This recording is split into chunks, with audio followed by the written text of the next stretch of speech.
Gerald Ford আয়তনে নিমিটাস ক্লাসের চেয়ে বড়, তবে এর সৈন্য ধারণ সংখ্যা ৫০০ থেকে ৯০০ কম। অপরদিকে নিমিটাসের তুলনায় জেরাল্ড ফোর্ডে থাকবে ২৩টি নতুন আপগ্রেড সিস্টেম। জেরাল্ড ফোর্ডে ম্যান পাওয়ার কমানোর কারণ হল উন্নত প্রযুক্তি। এতে যেসব নতুন প্রযুক্তি যুক্ত করা হয়েছে তা পূরণ করবে ম্যান পাওয়ারের ঘাটতি। নতুন প্রযুক্তির কারণে রক্ষণাবেক্ষণ বাবদ ম্যান পাওয়ার ৩০ ভাগ কম প্রয়োজন হবে জেরাল্ড ফোর্ডে।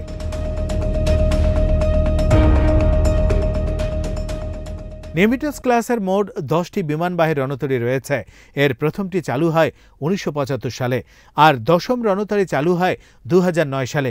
দশম বিমানবাহী রণতরীর নাম জর্জ এইচ.ডব্লিউ. বুশ।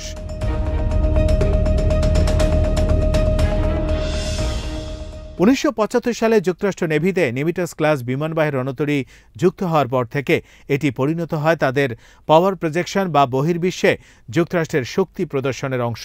নিমিটাস ক্লাসের চতুর্থ বিমানবাহী রণতরী থিওডর রুজভেল্ট। থিওডর রুজভেল্ট ২০০১ সালে আফগানিস্তান অভিযানের সময় যে কোনো বন্দরে নোঙ্গর করা ছাড়া ১৫৯ দিন সাগরে অবস্থান করে।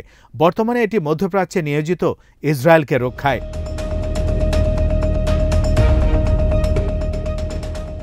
নিমিটাস ক্লাসের এসব বিমানবাহী রণতরী থেকে শত শত মাইল দূরে বিমান আক্রমণ পরিচালনা করা সম্ভব। নিমিটাস ক্লাসের পুরনো বিমানবাহী রণতরীর স্থলে মোতায়েন করা হবে জেরাল্ড ফোর্ড ক্লাসের রণতরী। ১৯৮০ সালে ইরানে অপারেশন ইগল ক্ল, ১৯৯০-৯১ সালে উপসাগরীয় যুদ্ধ, আফগানিস্তানে অপারেশন এনডিউরিং ফ্রিডম এবং ইরাকে অভিযানে অংশ নেয় নিমিটাস ক্লাসের বিভিন্ন বিমানবাহী রণতরী।